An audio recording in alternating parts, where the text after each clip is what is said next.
Hi everyone, this is Dr. Mike. Magandang gabi, umaga, magandang hapon po sa lahat ng viewers, sa lahat ng ating mga friends na nakatutok sa ating YouTube channel ngayong gabi. Maraming salamat po sa lahat po ng mga kababayan natin na laging tumatangkilik sa ating YouTube channel. Sa mga viewers po natin ngayong gabi, congratulations po sa mga kaibigan natin na nagtapos ng kanilang pag-aaral sa araw na ito. Congratulations po sa inyong lahat. Sa lahat po ng mga viewers natin, maraming salamat po. Sana naging maganda ang inyong Sunday ngayong gabi. And advance Merry Christmas po sa inyong lahat. Sana po hindi man pa tayo makauwi ngayong Pasko, mag-reach out po tayo sa ating mga pamilya kung saan man sila or mga kaibigan, saang sulok man sa mundo. Kagaya po ng ating guest for tonight. Yan ang guest po natin ngayong gabi, but bibigyan ko muna kayo ng konting introduction lang. Aside sa boxing and basketball, isa po ang pageantry na kung saan mahilig ang mga kababayan nating manood or makilahok kagaya po ng mga beauty pageant. Recently, nagkaroon po tayo ng beauty pageant sa Philippines, yung tinatawag na Miss Universe Philippines. Walang iba po, si Miss Rabia Mateo po ang nanalo na taga Iloilo. But this time, kung meron pong Miss Universe Philippines, meron din po sa mga Mrs. Ayan napaka-interesting because Mrs. So, ibig pong sabihin, may asawa, may anak. Pero tignan po natin yung mga requirements kasi hindi ko rin po alam lahat. I-explain din po ng ating guest for tonight para po paliwanagan po tayong lahat. Ayan, ang dami pong nanonood. Maraming salamat po. Si Miss Consolacion Castro. Hello, good evening, Doc Mike, sabi niya. At saka si May Espinosa, shout out to Miss Universe Pageant, sabi niya. I'm so in love with that. So sabi niya, marami nga nai-in love pagdating sa mga beauty pageant. Uy, si Rodel Panga na taga Melbourne, nanonood. Shout out lang. Melbourne, Hayden, Medina, Florida Canlas, Cortina Ordonio, Cromwell Ordonio, and Chester. Mga estudyante ko rin yata yung mga yan. Kaka-excite. Jane Ocampo, Evelyn Narvasa, maraming salamat po. Ang bilis ng iba, hindi ko na nakita yung mga pala. Honey Loves, maraming salamat. But anyway, without any further ado, iibahin ko po, instead of me introducing our guest, siya po ang mag-i-introduce ng kanyang sarili. Kasi sabi ko sa kanya, paano ba ini-introduce ng isang kandidata, ng isang beauty pageant ang kanyang sarili? Sige, ipasok ko muna siya sa screen para po introduce niya ang kanyang sarili. So, ladies and gentlemen, our candidate from UK. Tama ba yung pagkasabi ko? Walang iba po. Ayan, siya. Ipasok na natin. Yes. Can you introduce yourself? Hi everyone. Good morning, good afternoon, good evening. I'm CLARISSE and LAGMAN and I'll be representing the United Kingdom. Hi everyone. Magandang umaga, hapon, and gabi po sa lahat po ng nanonood. Hello po. Ayan. Hi, Doc. Thank you for having me. And thank you, Mrs. Universe. Ayan, Mrs. Universe UK 2020. Walang iba kundi si Miss Clarisse Ann Lagman. Si Miss Lagman po ay naging estudyante ko po siya sa College of Nursing. Take note. College of Nursing, yes. Oo.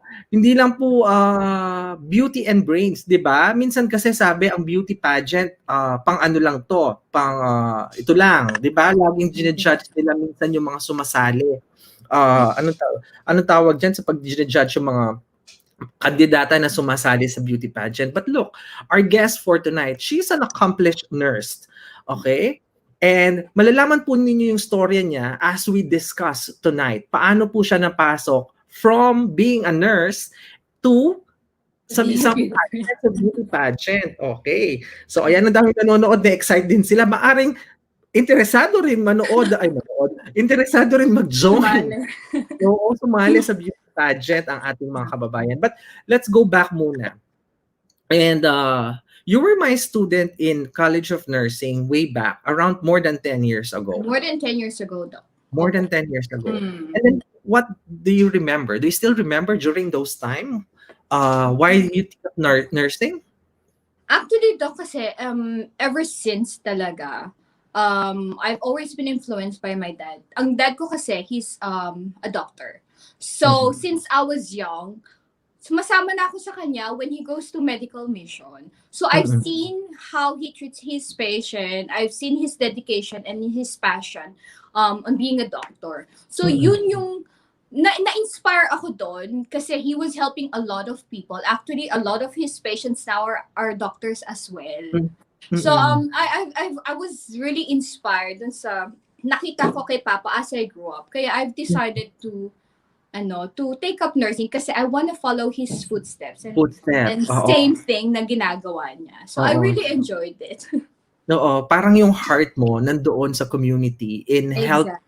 Passion is to take care, because some of our viewers right now, they want to take up nursing, or some of them are nurses, because I do have some students here in the university, mga kababayan nating OFW, and they are graduates of nursing. Some of them, they want to do caregiving or something related to elderly care. Yun ang gusto ng ating mga kababayan. And tamang-tama na ikaw ang isa sa mga naging guest namin, na kung saan you could share your experiences, particularly in the field of nursing. And what do you still remember during your college days? Ayan, mga funny moments during college days. Masaya ang college days in nursing. When I started in Holy Angel, I started second year. Second year. I didn't go first year. Kumbaga, they evaluated my grade and all. And then I took up some additional classes with the approval of the dean. Kasi they have to evaluate your grades and all. So, hindi ako nag-first year. I went straight to second year. Second year? But where were you? I came back from the US. Bagong balik ako from US. Oh, I see. I didn't know that. Yes. Probably I forgot. Yeah. I forgot. Hindi ako nag-first year. Galing ako US. Ano pinag-aralan mo sa US? I just went there. I work for a psychiatric facility. So you work as in a psychiatric facility? In a psychiatric facility. But you are not yet a nurse during those times? No. I'm a caregiver in a psychiatric facility. Very good. Okay. And then I started as a caregiver. You went home to the Philippines. They evaluated you. Kasi US was actually the turning point in my life. Kasi that's where I had my son. And you know, if you're an undergraduate, ang hirap. Ang hirap mag-uplift ng life. So parang yun yung naging turning point ko na, I have to go home, finish my study kasi I want to give the future na sa son ko na binigay sa akin ng parents ko. So I want him to have the same future na magandang buhay na bigay ng parents ko sa akin. So I want my son to have the same thing. Kaya I've decided to go home and finish college. Oo. Ayan. Kaya din ko tinuloy yung nursing. Oo. Makaka-relate ang mga kababayan nating OFW, particularly those OFWs in Hong Kong, not just in Hong Kong, around the world. Na kung saan, umalis din sila sa bansa natin, sa yon iba naman sa US, because you want to provide something, you want to give something for your child. Syempre, yun naman ang dream natin lahat. Sa mga kababayan natin, meron nanonood dito. Ito kabatch mo, si Rodel Pangan. Kabatch namin yan. Proud. Hi, Rodel. Yeah, I remember Rodel. Rodel is, I think, in Melbourne, kung hindi ako nagkakamali. In-invite ko rin siya. Yeah, Melbourne. Sila Chester, if I'm not Chester Alanige. He's in Melbourne as well. And Sambile. Clarisse. John, naging guest natin si John Sabina before.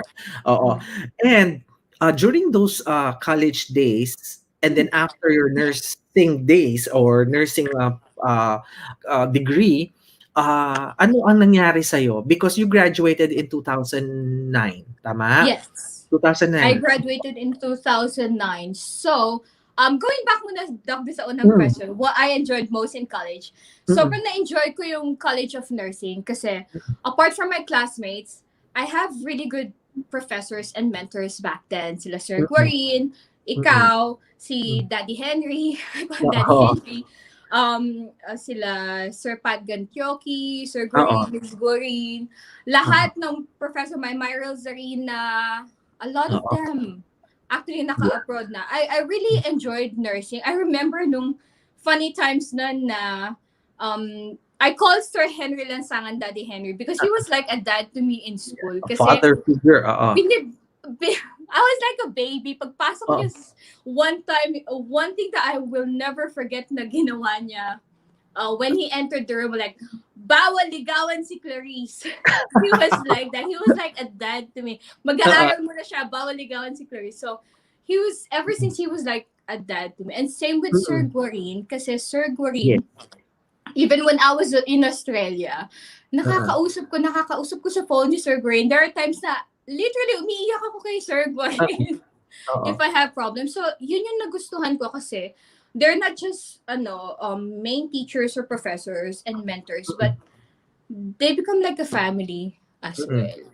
So yun. And after I graduated in 2009, while waiting for the PIN, I actually started working in a call center. Oh, okay. Nag-start So, na ako sa call center. Hindi ka agad as a nurse? Call Hindi center? as a nurse. Nag-start na ako sa call center. I think I only worked in call center 2 months lang. And then, 2 months lang, yes.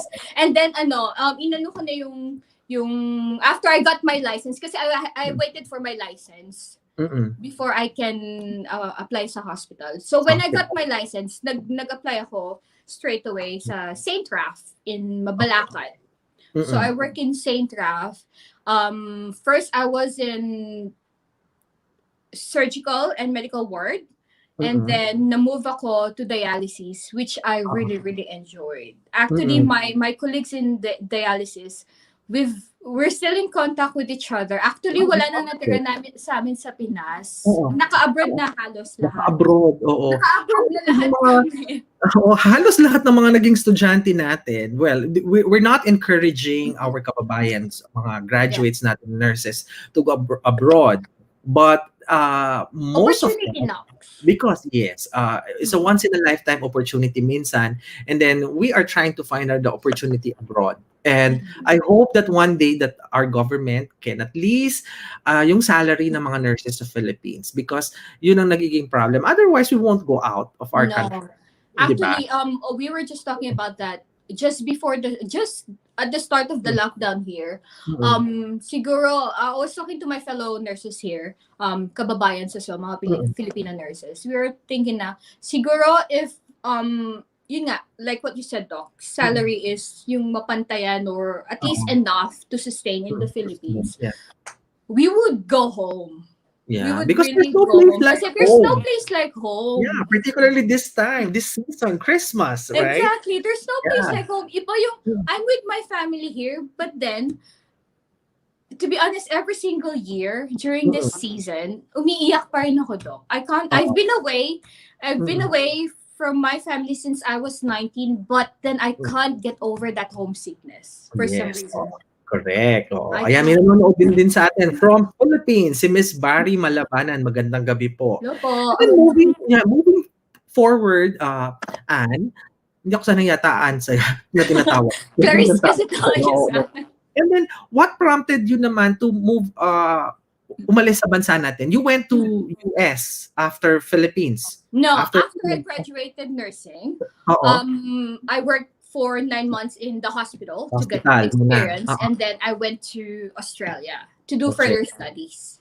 Okay. So nag-aaral ko sa Australia. Yeah, I have to get, kasi in Australia, wala nang bridging course before during my time when I went to Australia. So I have to do nursing again to be registered there. So I went to Australia to study, and then doon ko na-meet si Forever. Nakita niya si Forever sa Australia. So, ayun pala. Okay. And then, yun. Ilang years ka nagstay sa Australia? 3. Okay. And then you went, from Australia, I went back home to Philippines briefly lang before I went to Portugal kasi my husband is Portuguese. Okay. So, we went back home to Portugal after Philippines. Briefly lang sa Philippines so I can sort out all my documents to go to Portugal. And then you moved to Portugal. And then from Portugal, we sort out all our documents to go to UK kasi our plan talaga is from Australia, we are going to UK. Okay. And most of our kababayans as a nurse, ang target places nila is either US or UK. Itong dalawang ito, right? What made you decide to go to UK, not in the US, since galing ka ng US before? Actually, Doc, I wanted to go back to Australia. Australia. To be honest. Okay. I wanted to go back to Australia. I really miss the lifestyle in Australia. Yung life sa Australia, very laid back. And the weather, Doc. Mas gusto mo yun. Hindi ganun Mas kalamig. gusto ko yung weather sa Australia. Most of all. And then working as a nurse, how is it? I enjoy it, Doc. Kasi you meet a lot of people, different walks of life, lalo na if you're working abroad, different, it's very, very multicultural. Okay. So I learned a lot from other cultures. Kasi. And language. When I was living in Australia, I learned how to speak Italian. When I was living in the US, I learned to speak Spanish. Okay. So, now I'm here. Parehong English ang gamit nila, di ba? Correct. Kaya alam ko yung mga naging pasyente ko, they're Spanish. Tapos when I was in Australia, I work in an Italian nursing home. So, they're all Italians. And even some of the staff are Italian. So, I have to learn the language. But then if you're not using it, mawawala. And then now here, same thing. Very multicultural. Somehow, nagagamit ko pa rin like small phrases that I can remember. Nagagamit ko with my patient. Especially, ang dami namin mga pasyente from different countries and all. And so I started to polish my Korean, my Spanish, my Italian. So maraming languages ka na palang alam. Yun kasi yung gusto ko. Gusto ko before I reach 40, I can be fluent to at least 5 languages. Ito, bagay na bagay yung title mo, ha? Nandiyan. But anyway, before we move to Mrs. Universe UK, I want to ask, because sabi mo nga kanina, because when you were growing up, because your dad is serving the public as a public official, and then later on, nakuha mo yung vibe, nakuha mo yung personality, or probably the culture of giving service to your countrymen or yung mga kababayan natin or kabalen natin in Pampanga. And then later on, nung nag-step up ka na as a nurse, and then you are trying to serve again itong mga hindi natin kalahi or maaring kalahi natin yung iba, because it's a profession, it's your calling as a nurse, right? Merong sense of fulfillment na itong nagagawa mo. And what lesson have you learned? Any memorable experience or lesson during this career? You've been in the practice for almost more than 10 years. More than 10 years. How is it? More than 10 years. I like it being a nurse kasi it has always been my passion talaga. Just like what I said earlier, I was very inspired with the works that my dad did and I wanted to do the same. So one thing that my dad taught me is how it inspired me is being humble all throughout. Kahit ano pa yung narating mo, always be humble. Always look back. And always remember those people who got you where you are now. Kasi hindi ka nag-iisa. There will always be people who will help you along the way. So, kumbaga, always be thankful for those people. Always stay humble na kahit saan ka pa, ano pa narating mo and all. Always stay humble. Kasi I always believe na humility will open more opportunity than arrogance ever will. Yes. I absolutely that's always been my mantra na. I always remember that and always be positive. Like what I said, we meet a lot of different people every day. People that will challenge us. That will challenge our passion and all na. Kung hindi ka strong, you'll just give up. But then you just have to use that as a positive thing, as a stepping stone for you. So, and then it's a learning experience, diba? It's a learning experience. Try to move on. Whatever things not so good, it's a learning pa rin. It's good a learning curve. Yeah, you just have to take everything constructively. Yes, basically. Absolutely. And then, can you share any memorable case being a nurse? Ayan, sa UK, any memorable case na na-experience mo para malaman din ng ating mga kababayan na nanonood. Itong si Flora Manuel nanonood, magandang gabi, tsaka si Moshi nanonood. Hello Oo, po. oo. Ano Um, ang memorable experience natin dyan na pwede natin i-share sa ating mga kababayan? Madami akong memorable experience. Not just in UK, but one thing that really strikes me the most, but way back in nursing days in Philippines, we had one anencephaly case Oh, in one of the district hospital. oo. That really broke my heart kasi as Mm, a mom, my mm. heart broke for the mom and for the baby kasi as we all know anencephaly, Oo, babies walang born with ano, 'di ba? anencephaly, they don't last sometimes Oo, for 24. I think there's only one case mm. na who Very rare. survived, but Yeah, very then rare, very rare. very very rare. As far as I'm aware, they won't even last 24 hours. So 24 that really hours. broke my heart kasi as a Patient will die. mom, like Mm, nung nag-nursing na ako, I already had my son. He was four mm, years old. So when I had that, it really broke my heart. Umiyak talaga ako. And mm, when I was working in Cambridge University Hospital, same thing. mm, Whenever there's a case of dilatation and curettage that they have to take the baby out and all, mm. that really affected me a lot Oo. as a May mom. nakikita mo na oo, wala That na. really affected me a lot. Mm, oo. Yeah, But those are anyway, the memorable case. from being a nurse, ito na, tatawid na tayo. Just imagine, from bedside, taking care of patient, and suddenly, you went to pageantry, you went to Yes. runway, you went to beauty pageant. Kaya nga ang title natin, Mrs. Universe UK 2020. Anong Yes. nag-motivate sa'yo na mag-join ka ng pageant? Because you're doing well. You're doing good Yes. in your career and very exceptional yung ginagawa mo. And then, ano ang nag-udyok sa'yo na parang, I don't even join pageantry. Remember, College of remember Nursing. in They contribution, are never, pageant never, as yes, well in oo, university, but I never yes. joined. And then Um, ngayon pa. Oo. I am not saying it's not good, but I I'm know telling you, anong what nag-motivate, prompted me. what prompted you? Oo. It was actually last year. I was just browsing through 2019, early 2019. I think that's around April or May. I was just browsing through Facebook, and Mm-mm. then for some reason I came across the Mrs. Philippines UK Mm-mm. previous pageant. And Mm-mm. then the first thing sinend ko agad sa kaibigan ko. Kasi I know she loves those kind of thing. Kasi yung daughter niya joins pageantry as well. So I told her, "Huy, why don't you join this?" Sabi ko ganyan. Sabi ko, 'di ba hilig mo naman yung ganyan. So sinend ko sa kanya talaga yung link and I told her, "Why don't you try joining?" Tapos to my surprise, she was like, actually I'm a title holder ng pageant na yan in the past, early Mm-mm. 2000, year 2000. Oo. So like, oh, okay, I didn't know. Alam Oo. ko lang mahilig siya doon, but I didn't even realize that she's actually a past title holder of Mm. that Mm. pageant. Pageant. Tapos she was like, bakit hindi ikaw ang sumali?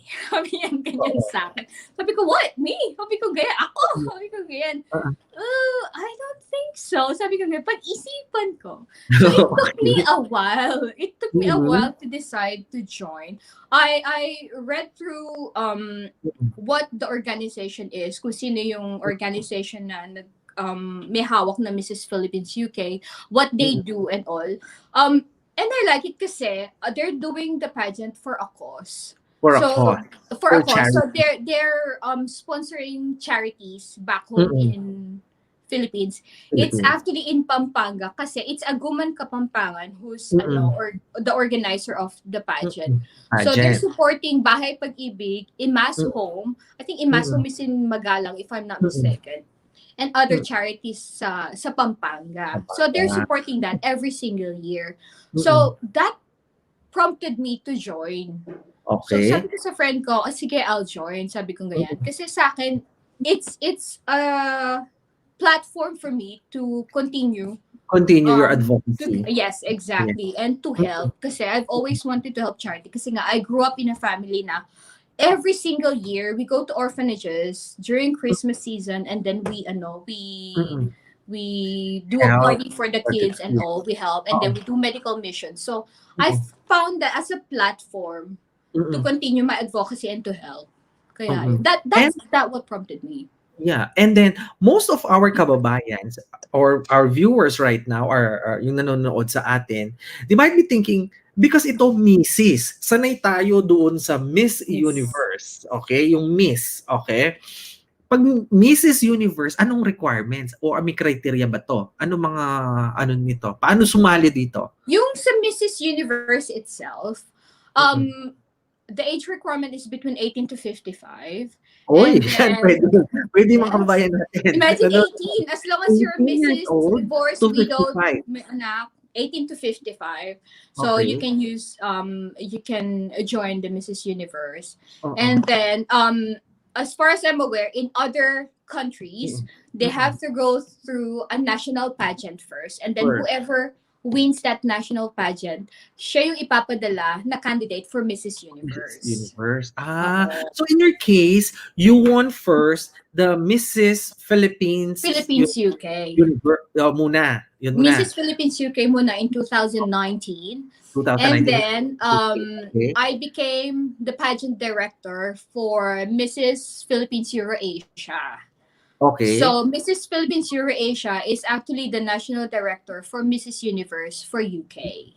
Okay, and then you were... And then I was appointed kasi nga there was no pageant because of pandemic. But everything was cancelled. But then Mrs. Universe is pushing through. So I was appointed to represent the United Kingdom for Mrs. Universe UK under the national directorship of Mrs. Philippines Eurasia. Wow, ang galing. Oo. And then once na nakapasok ka na dyan sa Mrs. Universe UK as the official candidate dyan, so dapat 18 years old to 55 years old ka. Age requirement. Age requirement. Ano pang requirements dyan? As far as I'm aware, you are either a resident or a citizen of the country that you'll be representing. Okay. And then, kasama din ba yung ano dyan? Kailangan ba kung candidate ka ay merong tamang height, tamang... That's the only thing with Mrs. Pageant, not just Mrs. Universe, but with any Mrs. Pageant. As far as I'm aware, I haven't seen any Mrs. Pageant na may height requirement. Walang height requirements. There's no height requirement. Dahil Mrs. siya, dapat may asawa, may anak. Yun ang mga requirements. Not necessarily. You can be one with the Mrs. Universe. You can be divorced. You can be a widow. You can be like cohabitating and all, as long as meron kang partner or yung divorce na, previous marriage, ganon. So they accept that. They accept that. As long as naging Mrs. ka. Mrs. At ang ganda niya, 18 to 55 years old. Malaki yung age range. Yung age gap. So yung competition talaga, it's really And then, paano to? Ilan kayo naglaban-laban muna? Sa Philippines? Nung Philippines? Sa Mrs. Philippines UK, if I'm not mistaken, there are like 2, 4, 6, 8 of us. 8 ang naglaban doon. 8 ang naglaban doon. Actually, initially, we were 10, but then I think something happened with the rest. So we ended up having 8 kami. So we had evening gown, Q&A. Okay. Walang talent portion, but then we had a group presentation. Group presentation doon. Tapos casual wear. And national costume. Pabonggahan ng national costume. National costume, May nagtanong dito, pwede ba ang single mom universe? Pwede. Single mom. Pwede. Basta may anak, regardless kung ano. As far as I'm aware, pwede. Kasi naging Mrs. siya. And then I saw the website of Mrs. Universe ngayon. And ang dami contestants. I think it's more than 85. More than 85. Last year, 90 sila 90 sila. And then, these contestants are from iba't ibang countries na. Different countries, yes. All over the world. How is your training? Na-curious lang ako. Hi! The training, do you have sponsors? Because magasto. Because in Hong Kong, we have these pageants din para sa ating mga OFWs. I am not sure, I'm not aware kung ang mga kababayan natin nakikipag-compete din international. Bilang hindi ako aware dito. Pero dun sa pageant na Mrs. Universe, maaring yung mga kaibigan natin ditong nanonood, magkaroon sila ng interest din eventually to join Mrs. Universe UK. You mentioned about the requirements, criteria kanina. But again, the sponsors, how is it? May sponsor ba? May tumutulong ba sa'yo? To be honest, like when I first started my pagsali ng pageantry last year, wala akong background with pageantry and all. I don't even know how to walk on 6-inch heels. Okay. To be honest, wala akong background and all. And actually what I did was just literally be myself during that day. Yun yung ginawa kong kasi siguro I just watch YouTube before for the Mrs. Philippines kasi it was my first. Wala akong kilala in the industry. As in, no idea. But then for the Mrs. Universe, I got few sponsors. My photoshoot gowns. Yeah. Do you have the crown? Yes. May corona? Nandiyan ba sa yung corona? This is my Mrs. Philippines UK crown. Wow! It's all heart. Actually, this is very, very symbolic for me. Kasi it's like a heart of crown. So for me, I always tell myself na I should always wear the crown in my heart. To always stay humble and grounded. Kaya this crown is very, not just this is my first crown, but because of the symbolic meaning of the crown for me. And then pinapasa yan din sa isa pag nanalo na pagtapos ng rain. Exactly. And then, yan. This is my Mrs. Universe UK. Crown. So that's my crown. It's quite heavy. Okay. So pinapasa din. Yeah. Hindi ba binibigay sa inyo ang crown pag gano'n? Hindi nyo ba after your reign, hindi ba bibigay sa inyo yung crown? Hindi gano'n? Hindi, ipapasa mo. Ipapasa pa rin. Inangkin yung crown. Kasi this one was passed on to me by the previous winner. So, I think ito yung, kasi there are time that they changed their crown. I think this was from a 2013 winner. Tapos since then, pinagpasa-pasa na until now. Kala ko, replica na lang yung iba, tapos bibigay na sa inyo yan. No. And then you have I'm not sure with this one kung ipapasa ko or they're gonna make another one. Another one. Give this to me. Pero may cash prize din. May prices, travel, ganito, ganun. Yan o. Meron. Kasi normally, yung mga, yung mga pageantry, they have their own sponsors as well. So, hindi lang yung mga candidates na may sponsor, even yung mga organizer, they get sponsors as well. Like for me, I do get, for Mrs. Universe, I do get sponsors. Like for my photo shoot gowns and all, ang nag-sponsor ng mga photo shoot gowns ko is Milano. Ate Miss Sonia. Miss Sonia, if you're watching tonight, I think she's watching because they're doing a fashion show in Dubai. In Dubai, yes. Yeah, they're in Dubai now. Naging guest na namin si Miss Sonia dito sa aming YouTube channel. Yeah, she's one of my sponsor. She's very nice. And Martin and Andreas. The bro brothers. Yeah. And then they told me once this pandemic is over, we will be having a fashion event in Hong Kong. Kasi alam naman, galing dito si Miss Chone. Mga kababayan na yan, gusto nyo mag-fashion show. Kasi nakita ko yung nila, fashion event nila, nasa desierto. Nasa desierto sila ginawa yung photoshoot nila, yes. So, Milano is one of your sponsors. And then, yes, actually, kasi, I worked for Ate Chona's show in 2019 December. So she had a fashion show in December 2019. So both me and my son, we worked for her. So I was wearing one of her creations and my son is the same. So doon ko nakilala si Ate Chona. And then since then, you know how kind Ate Chona is and how humble and so down to earth Ate Chona is. Down to earth. So, it's a small world, ha? Yes, exactly. That was paano na sila nagkakilala? Hindi ko alam na sa UK din pala nagpa-fashion show.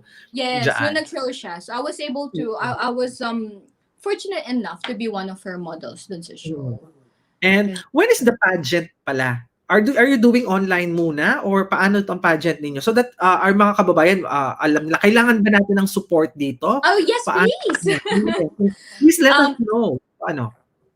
Mrs. Universe 2020 is currently doing an online at the moment because of the pandemic. And then next year, if God forbid, if the pandemic settles down a bit, they will do the actual physical pageant next year. Pero so far, wala pang advice as to which country will host it. Last year kasi it was China. So different countries hosting it. So at the moment, the online voting is ongoing. So it opened on the 1st of December and it will close on the 24th of December, just before Christmas. Oo. Ayan, sige. Paano sila makakapag-vote? Ano ang pupuntahan ng mga kababayan natin? Oh, yes. Ganun din, yung anong tawag doon? Yung most famous ba tawag doon? Anong tawag doon sa... Parang popularity vote ba? Oo, parang Miss Congeniality, Miss ganon, di ba? Oo. Yan. Kung gusto niyo, paano sila mag-vote para sa iyo to support yung mga kababayan natin dito sa Hong Kong o lahat ng mga nanonood sa ating YouTube channel? How can they vote for you? Yes po, everyone, I'm asking for your support. I'm doing this for a cause. I'm actually helping my charity. That's why I joined Mrs. Universe UK kasi it will help me help my charity. You can vote for me on the mrsuniverseltd.com website. LTD.com website. So mrsuniverseltd.com website, and just scroll and look for my name, Clarisse Ann Lagman, and just click on my profile, and on the top left corner there's a vote button. First vote is free. That's all that's needed. Wow. Yan first vote. First vote is free. O kasi naman baka naman dayain ng iba, di ba? Yung iba once lang mag-vote kasi nagdaya. O yan po ha, mga kababayan, if you want to support natin si Miss Clarisse Ann Lagman because nag-join siya na Mrs. Universe UK 2020. At isang karangalan po natin na isang kababayan natin ang mag-join ng pageant na ito. At take note, hindi lang Miss Universe, ito'y Mrs. Universe. Mrs. Universe. Oo, yes. Di ba? Ang ganda ng ano. Paano yung preparation mo niyan? Kumusta ang preparation? Actually, I started my photo shoot and video shoot na. It was actually done by Kuya 30 Adto. Siya yung official photographer ko and videographer ko for my self-introduction for Mrs. Universe UK. Together with my glam team, I call my UK glam team. Yeah, I just want to say hi to my UK glam team, my hair and makeup artist, Alvin Del Mundo, and Farah Abu, Ati Farah, for all my accessories and all my events. I always use that. And of course, Ati Chona. Yes, my preparation, yun nga, apart from the photo shoot and video shoot, meron na akong mga kinausap na designer, actually. One of them is from Pampanga. I'm not sure, Doc, if you know Jojo Makapinlak. Jojo, yeah, I know Jojo. Yes. Maraming mga designers sa Pampanga. Jojo is one of them. Yeah, so I've spoken with Jojo na. We have the design na. Tapos I also have a pageant coach behind me, which is Arnold Delen. He's also a designer. He's from Manila. He's from QC. So he's one of my pageant coaches as well. Sila make the training kasi he has the heels. They call it the heels and crowns. So basically, they're training young ladies as well who are aspiring to become beauty queens as well. So I'm supporting them kasi they have the charity as well. Basically, all pageant clothes or any all used clothes, shoes, I donate to them. Madami na actually nag-message sa akin, we've got extra pageant clothes and pageant shoes that you can give to Heels and Crowns and also, which is good. Sila, they're the people behind my back as well. So I'm very, very thankful to them. So yun yung mga preparation na ginagawa ko. If only there's no pandemic, I would have probably gone home to meet them up and to do some trains. Kasi ang hirap mag-train ng wala, alam mo yun? Online. Virtual training. Paano kaya virtual training na pag-walk? Oo. And then, ito may nagtatanong dito, sabi ni Miss Kat Del Valle, may FB po ba kayo, Miss Clarisse? Sabi. Meron po. Oh, ayan. Do you wanna share your FB so that they could vote as well? Yes, Makikita natin ito doon. I think I have to change my security, kasi parang Yes. di daw nila ako mahanap. Ang dami nagsasabi, di daw nila ako mahanap. So sabi ko, sige, pero my name po is Clarisse and LAGMAN-AZEVEDO. Okay. O sige, ano na lang.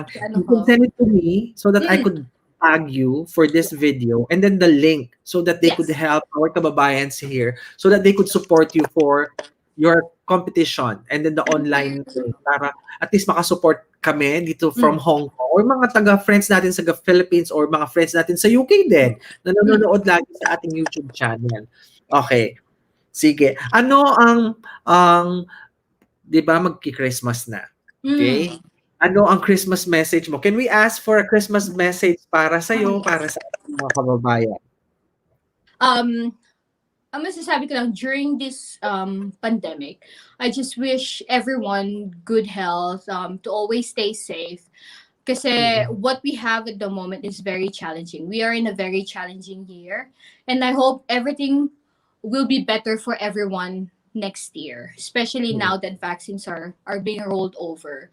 I just wish na, especially to our kababayans who are away from family. I know it's not easy to be away from family. Just like what Doc said earlier, keep in touch. Tawagan nyo sila. Always, technology na meron ng technology A simple call from them is more than enough. Lalo na sa atin na malayo tapos sila magkakasama sa Pilipinas. It's never easy. So, just always keep in touch with them. That's the best thing we can do. And if we can support them in any way, support them. I just wish everyone to have a better 2021. Kasi this year has 21 better 2021. Kasi this year has been it's very challenging, very challenging tough for everyone, to be honest. Correct.